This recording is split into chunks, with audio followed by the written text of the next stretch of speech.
സ്വന്തമായിട്ട് ഒരു വീട് അനൂപ് തന്നെ ഉണ്ടാക്കാണ്. സോ വാട്ട് ഈസ് ചോല ഫോർ യു? എല്ലാവരുടെയും ഒരു സ്വപ്നമാണല്ലോ സ്വന്തമായിട്ടുള്ള വീട് എന്ന് പറയുന്നത്. പ്രത്യേകിച്ചും ഒരു ഡിസൈനർ കപ്പിൾ ആവുമ്പോൾ നമുക്ക് കുറച്ചുകൂടി അത് ഒരു ഓപ്പർച്യൂണിറ്റിയാണ്. പക്ഷേ അതുപോലെ തന്നെ ഒരു ചലഞ്ചുമാണ്. ഒരു തെറ്റില്ലാത്ത രീതിയിൽ എന്തെങ്കിലും ചെയ്തെടുക്കുക എന്നുള്ള ഒരു പ്രഷറുണ്ട്.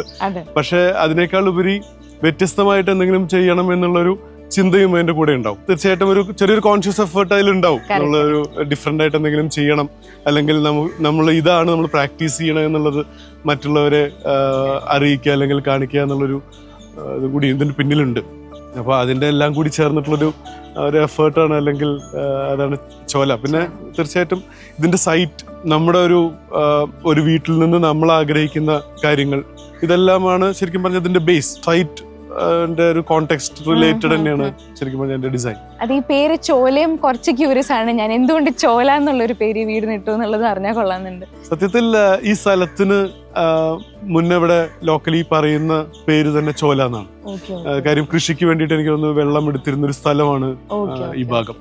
പിന്നീട് ആലോചിച്ചപ്പോ ഒരു തണൽ അല്ലെങ്കിൽ അങ്ങനെയുള്ള ഒരു അർത്ഥങ്ങളുണ്ടല്ലോ ചോലയ്ക്ക്. ആ ഒരു അർത്ഥങ്ങളൊക്കെ ശരിക്കും പറഞ്ഞാൽ അതുപോലെ വന്നിട്ടുണ്ടെന്ന് ഞാൻ കരുതുന്നു. അതുകൊണ്ടും കൂടിയാണ് നമ്മൾ അതിന് ചോലാന്ന് പേരിട്ടത്. അപ്പോൾ നമ്മൾ മെയിൻ റോഡിൽ നിന്ന് കയറുമ്പോൾ തന്നെ വലിയൊരു പാത്വേ ആണ് അല്ലേ? അതും യൂഷ്വലി നമ്മളിപ്പോൾ ഇന്റർലോക്ക് ചെയ്യും, അല്ലെങ്കിൽ അങ്ങനെയുള്ള കൺസ്ട്രക്ഷൻസ് ആയിരിക്കും യൂഷ്വലി ഇപ്പോൾ നമ്മൾ കണ്ടുവരുന്നത്. പക്ഷെ ഇവിടെ സ്റ്റോൺസ് ആണ്. ഈ സ്റ്റോൺസ് എന്തെങ്കിലും സ്പെഷ്യാലിറ്റീസ് ഉണ്ടോ, അതോ സ്റ്റോൺസ് ഇടാൻ ഉള്ളൊരു ഡിസിഷൻ എന്തുകൊണ്ടായിരുന്നു? ഒന്ന്, ഹൈവേയിൽ നിന്ന് പരമാവധി വിട്ടു നിർത്തി. അതായത് ശരിക്കും പടിഞ്ഞാറ് ഭാഗത്താണ് ഇതിന്റെ ഹൈവേ, ഈ വീടിന്റെ. കിഴക്ക് ഭാഗത്ത് പാടമാണ്. അപ്പോൾ നമ്മൾ പാടത്തിനോട് ചേർന്ന് പരമാവധി ഹൈവേയിൽ നിന്ന് വിട്ടു നിർത്താൻ വേണ്ടിയിട്ടാണ് ഈ ഡ്രൈവേ ചെയ്തിട്ടുള്ളത്. ഇത് കംപ്ലീറ്റ് ഈ പഴയ തറവാടുകളിൽ നിന്ന് ശേഖരിച്ചെടുത്ത ഡ്രസ്ഡ് ആയിട്ടുള്ള സ്റ്റോൺ ആണ്. കറക്റ്റ് നമുക്ക് അത്യാവശ്യത്തിന് ഒരു കാറ് കയറി വരാവുന്ന വിഡ്ത്തിൽ മാത്രമേ നമ്മൾ പേവിങ് കൊടുത്തിട്ടുള്ളൂ. പിന്നെ വരുമ്പോൾ പോച്ചാണ്, അത്യാവശ്യം വലിയൊരു പോച്ച് തന്നെയാണ്, ജസ്റ്റ് കയറി വരാനുള്ള നല്ലൊരു പോച്ച്. പിന്നെ അവിടുന്ന് ആ സൈഡിലും കുറേ പ്ലാന്റ്സും ട്രീസും ഒക്കെ ചെയ്തിട്ടുണ്ട്.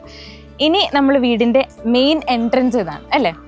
ഇവിടേക്ക് കയറുമ്പോഴും ഞാൻ പുറത്തു നോക്കുമ്പോഴാണെങ്കിലും അകത്ത് കയറിയാലും വീടിന്റെ ഫുൾ ഒരു വുഡൻ എവിടെ നോക്കിയാലും വുഡിന്റെ കളിയാണ്. അതും അനൂപിന്റെ ഒരു കോൺഷ്യസ് ഡിസിഷൻ ആയിരുന്നു, ഈ വുഡ് മേജർ ഒരു എലിമെന്റ് ആക്കി വെക്കുക, അല്ലെങ്കിൽ ത്രൂ ഔട്ട് അതിൽ പ്ലേ ചെയ്യാന്നുള്ളതൊരു. ഇവിടെ ശരിക്കും പറഞ്ഞ പഴയ ഒരുപാട് തറവാടുകളുള്ള ഒരു സ്ഥലമാണ്.